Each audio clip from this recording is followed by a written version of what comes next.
Nah lalu, warga juga menyinggung tentang sebuah mobil bermerek Mitsubishi Pajero dengan plat yang disebutkan secara lengkap yang dicurigai oleh masyarakat adalah milik anggota si pria ini. Dan di saat itu, si pria ini langsung panik seketika mendengar pertanyaan dari warga. Nek Pajero BK 1 GG enggak? Warna hitam. Iya. Ya. Kau gitu. Oh jangan ini. Ya. Pajero warna hitam BK. Yo geng, tekan tombol subscribe geng. Hey yo, what's good? Welcome back to Kamar Jerry.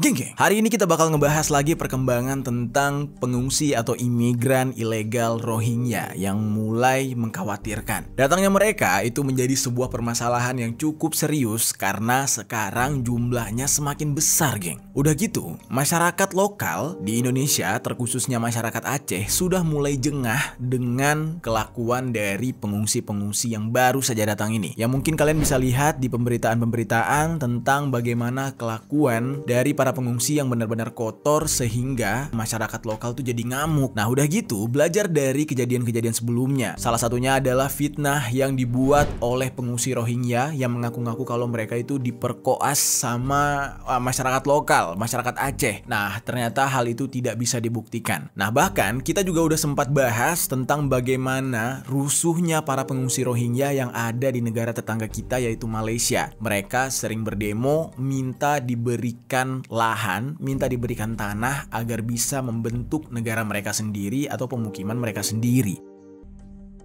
Banyak yang menyayangkan kenapa dari pertama pengungsi Rohingya ini masuk secara ilegal, banyak masyarakat Indonesia yang malah menerima dan bahkan sampai berdemo menuntut pemerintah untuk memberikan ruang bagi masyarakat Rohingya. Ya menurut gua nggak salah juga geng, karena untuk pertama kali masyarakat Rohingya ini datang ke Indonesia, mereka datang dengan embel-embel sebagai masyarakat yang tertindas, sebagai masyarakat yang terusir dari negaranya karena mengalami genosida atas perbedaan agama. Tapi sekarang kan kita udah tahu nih sifat mereka yang buruk dan ternyata mereka itu punya tempat tinggal yang layak di Bangladesh dan juga background mereka diusir dari Myanmar itu bukan karena perbedaan agama tetapi lebih kepada background mereka yang datang ke Myanmar dulunya untuk membantu Inggris menjajah Myanmar. Jadi wajar mereka mendapatkan diskriminasi oleh masyarakat Myanmar karena selama ini masyarakat Myanmar merasa keturunan Rohingya ini ada di tanah mereka itu karena ditinggalkan oleh Inggris setelah Inggris tidak lagi menjajah negara mereka. Ya sama halnya seperti mengusir para penjajah gitu. Terus ditambah lagi kelakuan dari etnis Rohingya ini yang jorok dan juga barbar. Ya wajar aja mereka diusir dari tanah Myanmar. Terus geng, hari ini kita bakal berfokus pada pembahasan sesosok badan atau sesosok lembaga yang menaungi para imigran atau pengungsi ilegal Rohingya ini. Karena datangnya mereka ke negara kita itu tidak terlepas dari lembaga yang akan kita bahas ini. Nama lembaga itu adalah UNHCR yang merupakan singkatan dari United Nations High Commissioner Refugee. Lembaga ini atau organisasi ini itu di bawah naungan PBB yang menangani urusan terkait pengungsi. Kenapa UNHCR harus terlibat? Kenapa UNHCR harus turun tangan ketika pengungsi Rohingya ini datang ke Indonesia? Nah sebenarnya ini udah gue jelaskan di konten gue yang sebelumnya. Kalian bisa nonton di sana. Gue menjelaskan dengan panjang lebar yang mana penjelasan secara singkatnya nih geng ya, Malaysia dan Indonesia itu tidak menandatangani perihal penerimaan pengungsi atau yang disebut dengan Konvensi Pengungsi 1951 dan Protokol 1967. Indonesia, Malaysia nggak menandatangani itu, nggak mau terlibat dan tidak ada hukum yang mengikat yang mengharuskan Indonesia atau Malaysia menerima para pengungsi. Jadi makanya kenapa UNHCR itu sampai turun tangan ya karena tidak ada cara lain. Secara hukum masyarakat Rohingya ini nggak bisa masuk, tetapi UNHCR itu pasang badan. Tapi yang jadi pertanyaannya, kenapa UNHCR kok begitu kekehnya, begitu gencarnya, kok bela-belain sampai mengorbankan waktu dan tenaga mereka supaya masyarakat Rohingya ini bisa masuk ke Indonesia, terutama ya dari Aceh gitu. Nah nanti mungkin kita bakal kupas iris tipis-tipis dan satu-satu nih ya. Ini tidak terlepas dari kemiripan dari segi fisik masyarakat Aceh dan juga beberapa masyarakat yang ada di Malaysia dengan fisik atau wajah mencegah orang-orang Rohingya. Itu ada hubungannya. Dan yang mengagetkannya adalah belakangan mulai tersebar nih sebuah video yang memperlihatkan kalimat yang diutarakan oleh salah satu anggota UNHCR yang ada di Aceh yang mengucapkan secara gamblang kalau tujuan mereka memperjuangkan etnis Rohingya agar bisa masuk ke Aceh itu bukan karena tujuan kemanusiaan, bukan tujuan yang mulia atau menolong, bukan, tapi ada tujuan lain. Nah, kita akan bahas secara tuntas perihal ini langsung aja di sisi lain.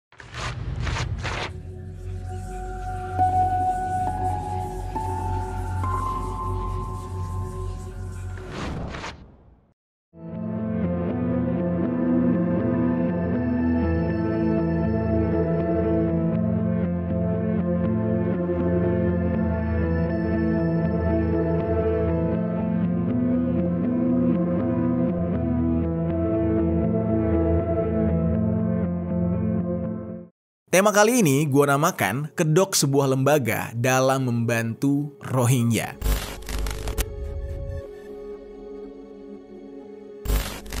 Sebelumnya gue ingatkan lagi, alasan masyarakat Indonesia, terkhususnya Aceh, menolak Rohingya itu bukan tanpa sebab. Semua ini dikarenakan sifat etnis Rohingya yang buruk, dan ini merupakan pengalaman panjang yang dialami oleh masyarakat Aceh. Tapi penolakan yang dilakukan oleh masyarakat Aceh untuk kali ini itu masih tergolong baik. Mereka tidak mau menerima pengungsi, tetapi mereka tetap memberikan bantuan untuk para pengungsi berupa bahan makanan dan juga pakaian. Nah, dari kejadian itu aja sudah terlihat bahwa pengungsi Rohingya ini kurang ajar, kayak nggak ada attitude-nya. Semua bantuan malah dibuang ke laut. Nah, hal ini sangat wajar kenapa masyarakat Aceh jadi marah.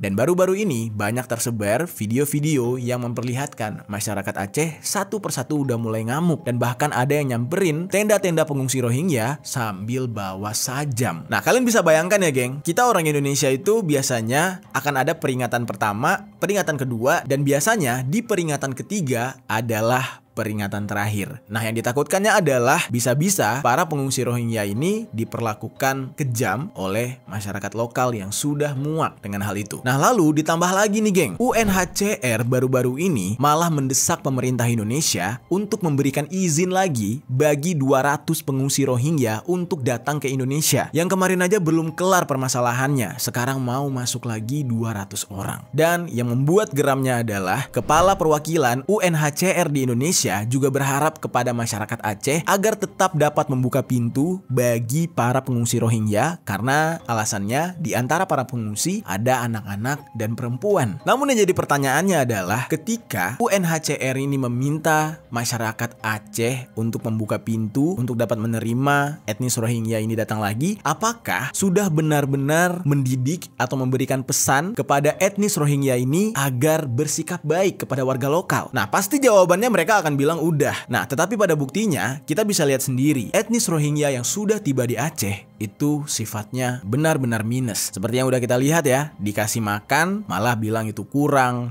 itu nggak cukup gitu. Dan lucunya adalah UNHCR itu sebenarnya tahu etnis Rohingya yang tiba di Aceh itu kabarnya merupakan para pengungsi yang kabur dari penampungan mereka di Bangladesh. Nah, lalu kenapa hal ini dibiarkan? Sudah seharusnya karena status mereka itu kabur, ya mereka dikembalikan gitu kan. Nah, tetapi UNHCR justru kekeh menerima mereka, meminta tolong kepada pemerintah Indonesia agar pengungsi Rohingya ini bisa masuk ke Aceh.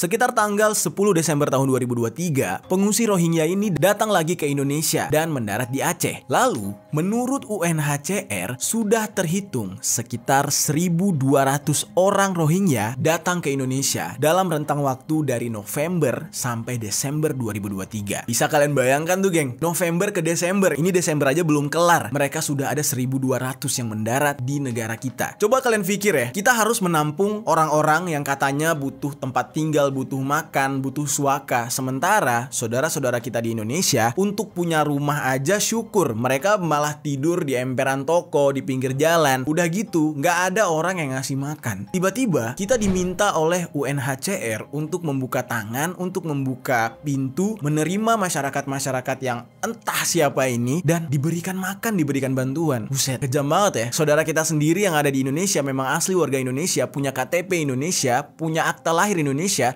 itu masih banyak yang kelaparan. Nah lalu karena sudah terlalu banyak, akhirnya Presiden Joko Widodo itu angkat bicara. Presiden Jokowi mengatakan kalau ada kecurigaan para pengungsi ilegal etnis Rohingya ini masuk ke Indonesia, itu statusnya adalah perdagangan manusia. Karena peningkatan datangnya kapal mereka itu semakin tinggi dan isinya selalu dipenuhi oleh manusia. Nah untuk itu Presiden Jokowi sebenarnya sudah berjanji akan bekerja sama dengan organisasi internasional untuk menangani perihal ini, geng. Nah lalu yang anehnya nih geng, Indonesia sudah jelas tidak menandatangani yang namanya konvensi pengungsi. Dan seharusnya negara yang bertanggung jawab menerima etnis Rohingya ini adalah negara-negara yang menandatangani konvensi pengungsi tersebut. Salah satunya ada Australia, Belgia, Italia, dan beberapa negara lain. Nah lalu kemana mereka? Bukankah UNHCR ini kepalanya atau pemimpinnya itu orang bule? Kenapa nggak ke negara tuh orang bule aja gitu ya? Rohingya ini dikirim. Secara statusnya negara mereka itu memiliki kewajiban menampung para pengungsi yang mencari suaka dikarenakan adanya perang atau genosida di negaranya. Nah, yang jadi pertanyaannya, kemana negara-negara yang gue sebutkan tadi yang memang seharusnya mereka mempunyai kewajiban untuk menampung para pengungsi Rohingya ini? Harusnya kan UNHCR dan juga PBB mempertanyakan hal itu. Ya, misalkan kepada Australia, "Hey Australia, nih terima pengungsi dari Rohingya. Bukannya kalian ini adalah negara yang menandatangani tentang konvensi pengungsian tersebut," gitu kan? Nah, tetapi pada kenyataannya Australia sendiri menolak pengungsi Rohingya. Negara yang berkewajiban menerima Rohingya justru menolak mentah-mentah kehadiran Rohingya. Nah lalu timbul pertanyaan, kalau negara yang menandatangani konvensi pengungsi aja itu sampai nolak, itu gimana dengan Indonesia yang tidak menandatangani konvensi pengungsi tersebut? Apa kewajibannya gitu kan? Nah lalu geng, pihak UNHCR yang mulai menyebar di Aceh itu semakin berani untuk mencari tempat-tempat baru demi menampung para pengungsi Rohingya. Seperti kejadian yang baru-baru ini terjadi. Di tanggal 12 Desember tahun 2023 kemarin, warga Aceh Tamiang itu mengetahui adanya tim UNHCR yang masuk ke wilayah mereka tanpa adanya koordinasi terlebih dahulu. Tujuan dari UNHCR ini adalah meninjau lokasi tersebut agar bisa dijadikan sebagai lokasi pengungsian warga Rohingya. Lalu, warga yang mengetahui kalau UNHCR ada di sana langsung buru-buru mengusir para anggota UNHCR ini. Ya, ibaratnya mereka ini seperti gula yang nantinya bakal membawa semut, ya kan? UNHCR hadir ke satu titik, udah pasti pengungsi Rohingya akan berbondong-bondong ke sana. Jadi, masyarakat Aceh Tamiang di saat itu tidak mau ambil resiko. Kami, masyarakat dan pemuda Aceh Tamiang menolak keras organisasi UNHCR untuk membawa pengungsi Rohingya Bangladesh untuk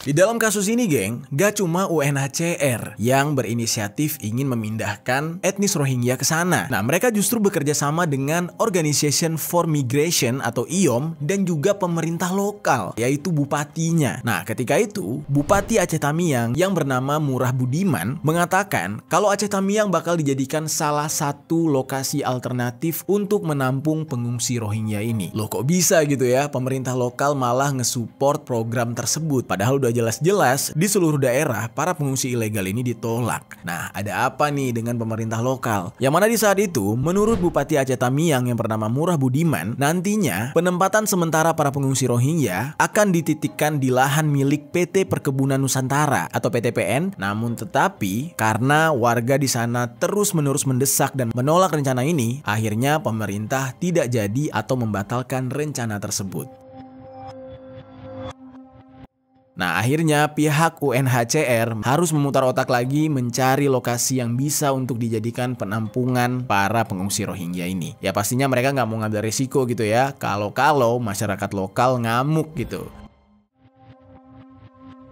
Lalu geng, 2 hari kemudian, tiba-tiba nih ya, ada kejadian yang benar-benar bikin kita terdiam dan benar-benar bingung. Jadi, di tanggal 14 Desember tahun 2023, ada sebuah video tentang seorang pria yang mengaku anggota dari UNHCR. Dia sedang diinterogasi oleh warga Sabang, Aceh. Nah, ini kali ini warga Sabang ya. Sebelumnya gue kasih sedikit informasi nih. Antara Sabang dengan Aceh Tamiang yang sebelumnya gue ceritakan, itu jaraknya jauh banget. Membutuhkan perjalanan sekitar 10-12 jam untuk menempuh dari Sabang ke Aceh Tamiang. Jadi cukup jauh ya. Nah, jadi bisa kalian bayangkan ya, berarti anggota UNHCR ini sudah tersebar di berbagai titik yang ada di Aceh. Wah, bahaya juga nih. Nah, kita kembali ke pembahasan video tadi. Pria yang mengaku anggota UNHCR ini mengatakan kalau dia diberikan tugas untuk mencari lokasi yang nantinya akan dijadikan sebagai tempat untuk kamp pengungsian Rohingya. Dan dia mengaku untuk pekerjaannya tersebut, dia hanya diberikan upah sebesar 300.000 rupiah doang. Wah, gila juga ya. UNHCR ini kalau kita lihat dari pengakuan si bocah ini ya, si laki-laki ini, berarti kan UNHCR sudah menganggap kayak tanah di Aceh itu ya bisa dicaplok gitu aja, bisa dijadikan tempat pengungsian begitu aja gitu kan. Dia nggak mikir apa kalau daerah yang dia caplok itu ada pemiliknya gitu kan.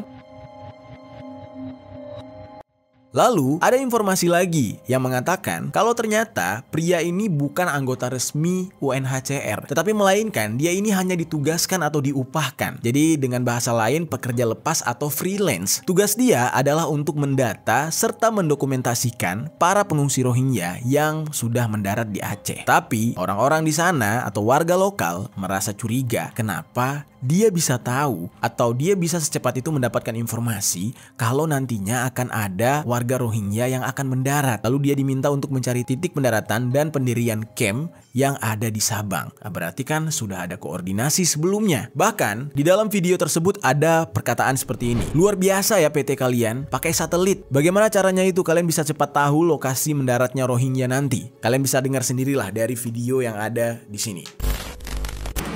Udah deh, keren juga. Udah bang. Kamu informasi ada Rohingya sini di mana? Dan PT bang. PT kok bisa tahu cepat lagi ada di sini? Saya nggak tahu itu bang. Lihat kali PT-nya nih. Luar biasa, pakai satelit kok gimana cara? Itulah PT ini. Nah, jelas banget ya. Lalu ada yang merespon dengan mengatakan kalau perusahaan atau PT yang menaungi si pria tersebut itu bekerja sama dengan UNHCR. Nah, lalu warga yang menginterogasi menduga kalau pria ini bisa saja bekerja untuk perusahaan yang menyelundupkan orang-orang dan berafiliasi dengan UNHCR. Di video tersebut, si pria itu juga diinterogasi mengenai informasi tentang pendaratan Rohingya. Jadi warga lokal menanyakan, "Kamu sudah mengetahui kalau orang Rohingya ini akan mendarat di sini dari jam berapa?" Dan dia menjawab, "Dari pukul 5.30 subuh." Wow. Nah, berarti sudah ada komando yang memberitahukan posisi titik pengungsi Rohingya yang masih berada di tengah lautan yang sebentar lagi akan sampai ke daratan. Nah, lalu warga juga menyinggung tentang sebuah mobil bermerek Mitsubishi Pajero dengan plat yang disebutkan secara lengkap yang dicurigai oleh masyarakat adalah milik anggota si pria ini. Dan di saat itu, si pria ini langsung panik seketika mendengar pertanyaan dari warga. Naik Pajero BK 1 GG nggak? Warna hitam. Iya bang. Ya. Kau gitu. Oh jangan ini. Ya. Pajero warna hitam BK. Lalu ketika diinterogasi tersebut, orang-orang benar-benar menekan pria ini. Sampai-sampai ketika dia sedang merokok, itu ada yang nanya, "Ini rokok dari Rohingya ya? Memang jauh kali mainmu," kata masyarakat di saat itu. Rokok aja nih ya, Lukman rokok ya. Dari Rohingya rokok kan? Lukman kan? Pollution nih sah. Saya juga tak pernah ambil lah. Beda lah. Memang jauh kali permainan kau.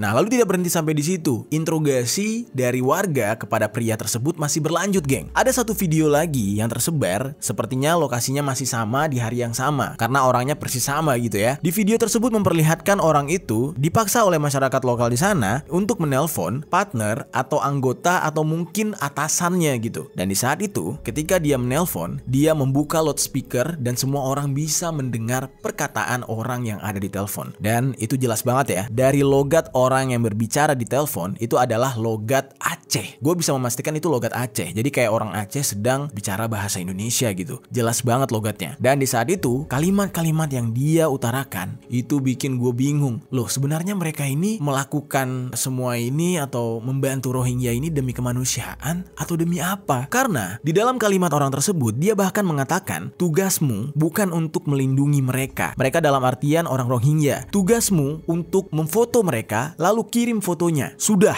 mau mereka itu dibunuh, diapain, biarin aja. Bukan urusan kita, katanya. Dan kamu sekarang tugasnya adalah bikin laporan. Dan selesai tugasmu. Mau mereka dieksekusi, mau mereka dibakar, itu bukan urusan kita, katanya. Untuk lebih lengkapnya, kalian dengar sendiri nih video yang satu ini. Pak Faisal, selesai masalah. Nggak pengen cuma jadi pahlawan, nggak perlu jadi pahlawan mati nanti di situ. Siap. Jelas ya? Siap. Jadi nggak usah lihat umat nih orang ini mau dibunuh, biarin aja mau mati, nggak ada urusan kita. Siap. Buat laporannya di dalam grup. Jumlahnya berapa? Selain itu, pria tersebut juga mengatakan kalau yang harus dilindungi itu bukan Rohingya, tapi justru anggota UNHCR yang sedang bertugas di sana. Nah, berarti di dalam kalimat tersebut ada indikasi kalau anggota UNHCR yang sedang bertugas di Aceh itu meminta bantuan masyarakat lokal yang ya bisa dikatakan membelot ya kan, pengkhianat gitu. Mereka mendapatkan uang dari lembaga ini untuk melindungi lembaga tersebut agar ketika terjadi kericuhan, ketika warga mulai memberontak, mulai muak, anggota UNHCR ini bisa mendapat perlindungan. Ya, hal ini semua tidak terlepas dari iming-iming uang, geng. Kalau kita perhatikan ya, semuanya atas iming-iming uang. Karena secara tegas dia mengatakan, ya tugasmu hanya memfoto, mendata, lalu memberikan laporan. Selebihnya enggak. Wow, gila banget ya. Berarti Rohingya ini bisa diduga mereka ini adalah ladang cuan bagi sebagian orang. Jelas ya? Jadi pola pikir kita sama. Sekarang kirim foto, laporan, tanyakan juga berdasarkan keluarga siapa aja yang udah hadir, itu aja buat. Siap. Ada kontrol di dalam grup. Siap. Jelas ya? Siap. Dan kerjain terus itu sekarang.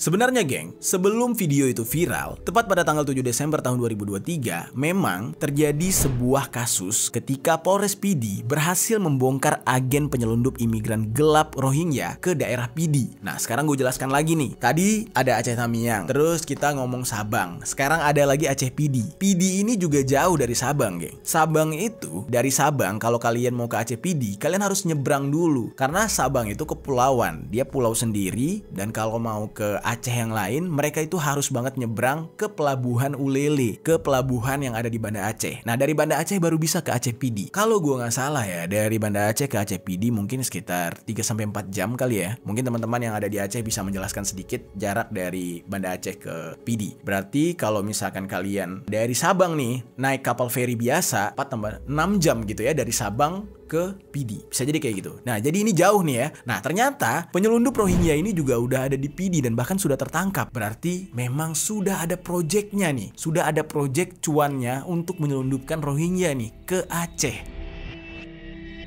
Oke, kita kembali ke pembahasan tadi. Jadi geng, kasus penangkapan penyelundup imigran gelap yang ada di Pidi ini berhasil terbongkar setelah ditangkapnya seseorang yang bernama Huson Mukhtar, usianya 70 tahun, yang merupakan warga negara atau orang Bangladesh dan menjadi otak penyelundupan etnis Rohingya ke Aceh Pidi. Nah, dia memfasilitasi kapal kayu yang dipakai untuk mengangkut rombongan imigran Rohingya ke Indonesia. Dan ternyata Huson juga memiliki kartu UNHCR. Nah, nomornya kalian bisa lihat sendiri. Ini nomor ID dari kartu UNHCR milik si Huson Mukhtar ini, geng. Gua nggak tahu ya cara nge-tracking atau cara ngeceknya gimana, tapi yang jelas itu nomornya. Kemudian, setelah dia diinterogasi, ternyata terungkaplah kalau dia sebagai agen penyelundup itu bisa mendapatkan keuntungan lebih dari 3 miliar rupiah. Tapi tidak dijelaskan ya untuk satu kali penyelundupan atau untuk beberapa kali, atau itu adalah total yang sudah dia dapatkan. Tapi yang jelas dia mengantongi 3 miliar rupiah.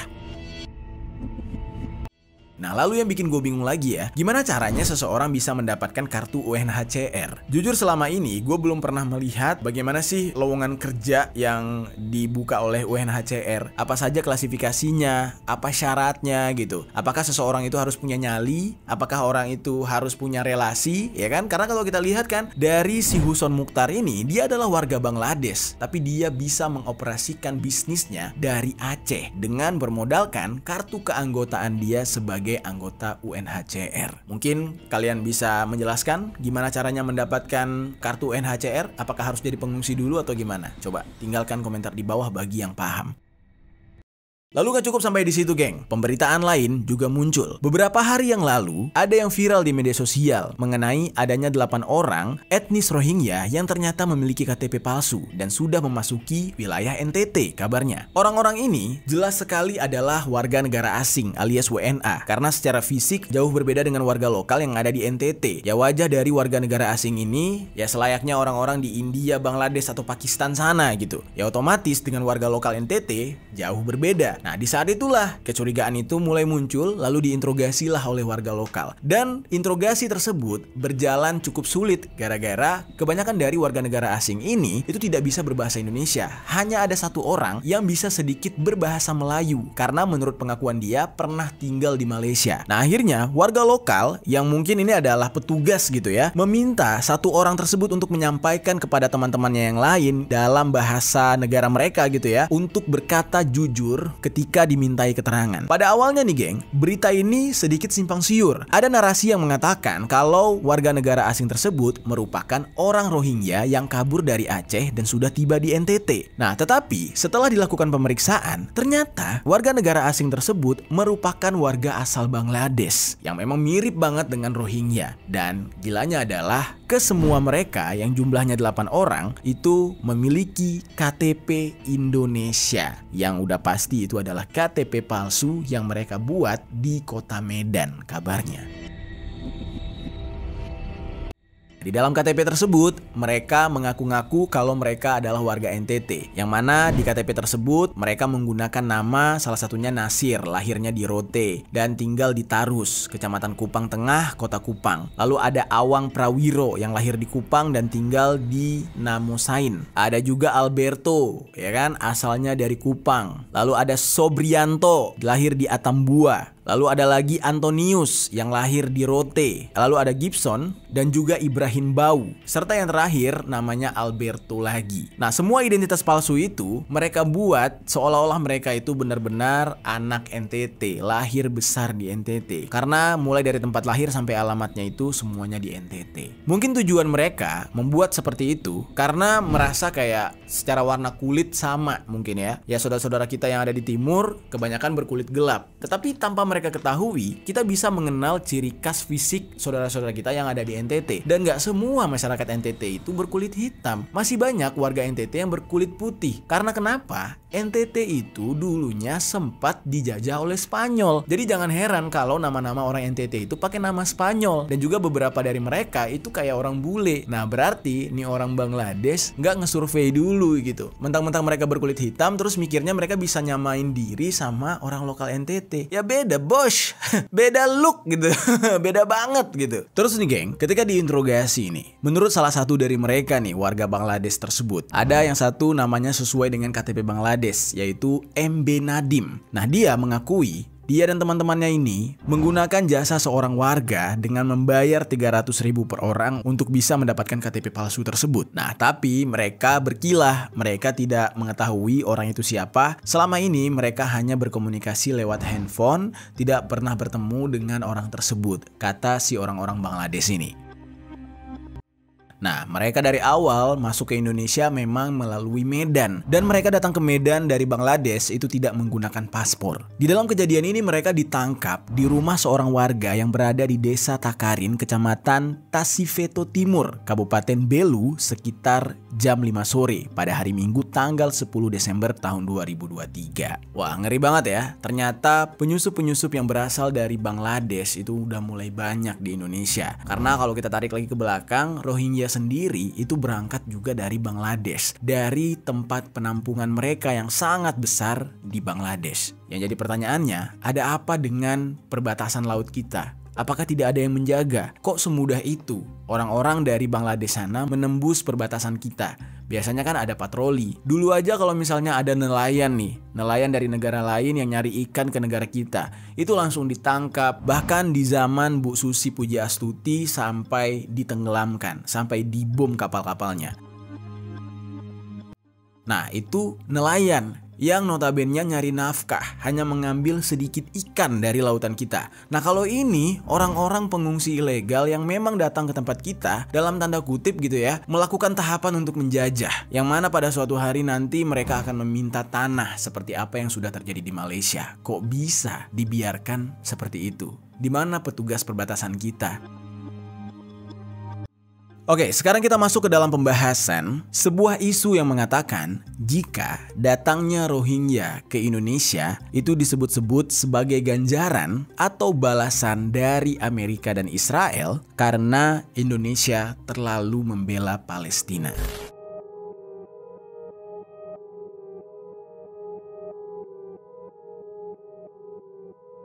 Nah, untuk pembahasan kali ini gue sampaikan kepada kalian karena ini isunya memang ada. Jadi ini bukan opini gue pribadi, tetapi memang ada pemberitaannya. Kecurigaan ini muncul karena kedatangan pihak Rohingya yang semakin lama semakin ramai, semakin banyak. Ditambah lagi dukungan dari PBB yang notabene ya disetir oleh dua negara tadi itu sangat kuat dan gencar kepada para pengungsi Rohingya melalui UNHCR ini. Dan juga banyak narasi-narasi yang memaksa Indonesia agar mau menerima mereka yang berasal dari PBB.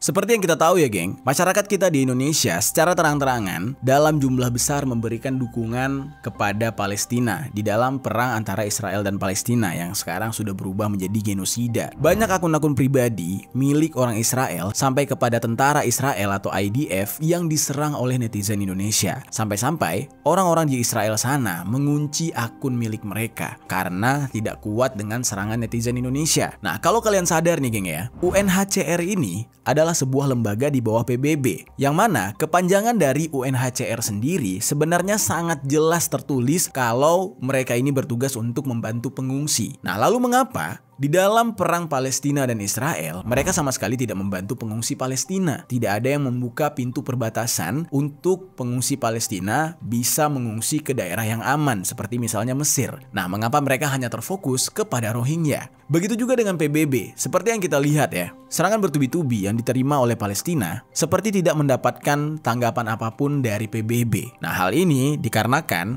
PBB masih di bawah kontrol Barat dan juga Amerika. Dan kebetulan UNHCR itu di bawah kontrol PBB. Jadi di dalam hal ini, banyak orang yang berasumsi datangnya Rohingya ke Indonesia adalah untuk merepotkan serta mengalihkan isu tentang perang Palestina agar masyarakat Indonesia sibuk mengurusi kedatangan Rohingya ini. Sehingga netizen Indonesia akan berpaling lupa terhadap perang yang terjadi di Israel dan Palestina. Dan kalau kita perhatikan ya, konsep datangnya Rohingya ini ke Indonesia itu mirip banget seperti pertama kali Israel datang sebagai pengungsi dari Perang Dunia Kedua dan tiba menggunakan kapal di Palestina. Ya, mungkin kalian bisa lihat nih persamaannya dari dua foto ini. Nah, makanya banyak yang bercocok logi nih geng, yang mengatakan kemungkinan besar dikirimnya masyarakat Rohingya ini ke Indonesia, ya tujuannya nanti mereka akan menjadi penjajah yang meminta tanah atau penjajah yang mencuri tanah di negara kita. Nah, tapi itu baru cocok logi atau asumsi dari para netizen nih geng. Ya, tapi kemungkinan untuk terjadinya ya bisa aja gitu kan, nggak ada yang nggak mungkin. Jadi kita sebagai warga negara Indonesia juga harus waspada. Dan seperti yang kita lihat, belum ada tindakan apapun dari PBB mengenai kedatangan Rohingya ke Indonesia.